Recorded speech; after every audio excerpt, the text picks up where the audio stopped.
Hello, everybody, and welcome to the Book Break. And as you can see, I'm KevinJAnderson, New York Times bestselling author, and I'm not Melissa Dalton Martinez. We did a little role reversal today. There we've got our kitten walking in the back because he's a guest host too. Melissa Dalton Martinez is going to be talking about her new book. So we decided to have me introduce and interview her. So Melissa, our audience is happy to meet you. Welcome. Welcome to the Book Break. And we're going to talk about your book. Yay! Okay, so I thought it would be really fun to have Kevin be the host today because these three books would not happen without Kevin. So as you can see, this is the Story of Dr. Dolittle collection. We have a novel, a children's picture book, and a coloring and activity book. And these are just barely coming out. And I did a revised, newly illustrated version of this. And I gotta say, the whole reason I did this was because of the publishing master's program I just completed from Western Colorado University. And Kevin is the director of this program, and he was my Yoda, or are we gonna go with that? Well, or Gandalf, but those are kind of like old and decrepit. I prefer more like Bruce Wayne to Dick Grayson or Tony Stark to Peter Parker. How about we do something like that instead? That works. Okay, I'll be the Peter. All right, we'll do that. So for the publishing master's degree program, all the students do a solo project where they take a reissue, update, do something new and flashy with an old classic public domain book. And they get to pick their own book, whatever they like. These are the covers from this year's students, a whole bunch of like Jules Verne and H.G. Wells and A. Conan Doyle. And that's their project that they published the book. And Melissa decided to take the first Dr. Dolittle book, but I think we've kind of started something. I think she might be doing more of the books in the series. But her job was to make something new and fresh. So Melissa, tell us how you did something new and fresh with Dr. Dolittle. Okay, so I got the public domain of the Story of Dr. Dolittle, and originally I was planning on not really changing a whole heck of a lot. Like, honestly, I was only gonna like maybe change a typo here and there.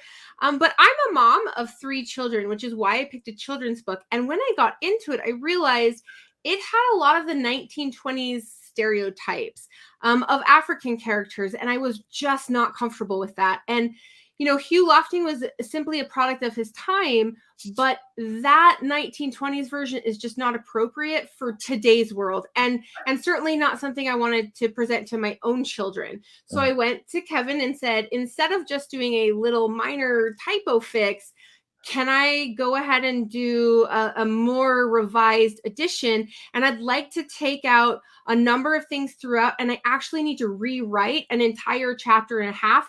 And I need to re-illustrate it too. Now, I am not the artist.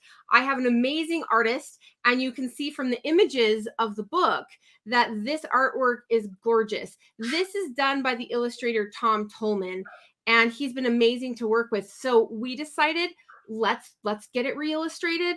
I'm going to rewrite it, but I'll keep as much of the original as I can, but let's make it appropriate for today. And heck, if I have to do rewriting, let's make it more magical. So we added a little more magic in it too.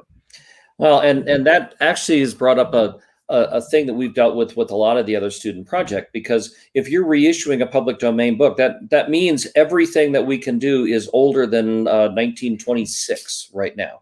And we're sort of have different societal attitudes right now than we do in 1926. And so the question has actually come up of, hey, there's something objectionable in this sentence by H.G. Wells. Should I just rewrite it? And for most of the students, I'm saying no, because I don't think you really should be rewriting Jules Verne. So we put a disclaimer at the end that hello, remember this was written 100 years ago, and deal with it. But for you're trying to produce something that's not like a scholarly work. You're producing something that kids will look at, and you want to bring it to a new generation. And frankly, let's admit that the Eddie Murphy Dr. Dolittle movie and the Robert Downey Jr. Dr. Dolittle movie didn't follow it scene by scene either. So you got the illustrations, and you've got a whole new book of Dr. Dolittle that's good. But because you always want to be efficient and repurpose what you're doing, you've got all these great illustrations and you decided not to be satisfied with just a novel. So tell us the other projects that you did with Dr. Dolittle.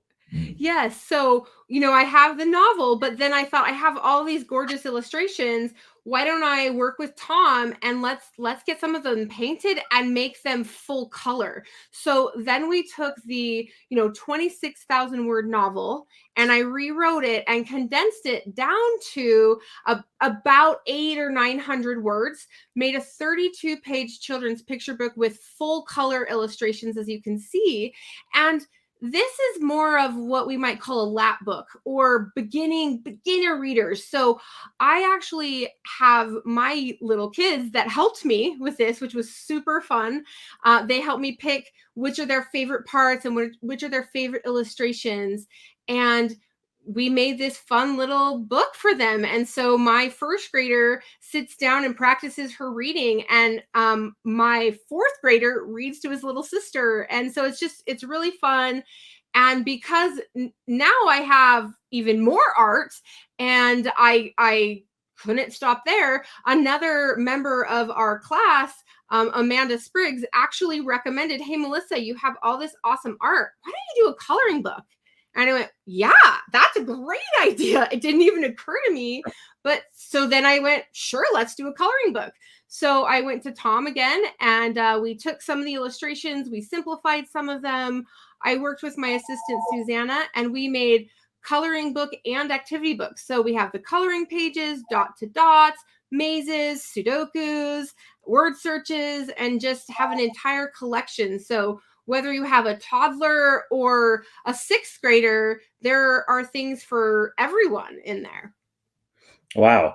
Well, I can guarantee you that, like my Jules Verne books and stuff, we didn't do coloring books out of any of those. So, but that's very resourceful, and I know they're coming out very soon. If they're, depending on when this airs, they're coming out very soon, and you're very excited, and we're very excited. I've seen them. I've held them in my hands, and they look totally gorgeous, and very proud of the work that you've done as your Bruce Wayne. I'll tell you that you did a great job. So, and I'll put in a quick little plug, because we are now open for applications for next year for the master's program, and that's there's where you can get some information on it. And I love the program. This is my third group of students that I'm starting. We've got another professor, Allison Longuera, who's the publisher of WMG Books, starting out, and we just want to make people understand the publishing world so that they can do it right, because we've already made all the mistakes. You don't have to make them yourselves. Yeah, and I want to put a plug for it too, because I started working in publishing back in 2003. So even though I've had years of learning about this stuff, I still learned a ton with the Western program. And I thought, like, maybe I would definitely learn some things from Kevin. But I learned so much more than even I realized I would learn. And so even if you have years of experience as an author, or for me, it was in marketing and media, you're still going to learn a lot from this. And so anyone out there thinking about getting a master's degree in publishing, like, this is absolutely the program, because you get hands-on experience. And so I just got to say, I love this program. I love Kevin, and I love Allison, and everyone that's just helped me out with this. And so, parents, grandparents, aunts, uncles, teachers, I hope you enjoy the Story of Dr. Dolittle collection. It really does have something for, babies and up. So I hope you all love it. Well, and thanks, Melissa, for being a guest on your own show. And this is KevinJAnderson signing off for the Book Break. Thanks, everyone.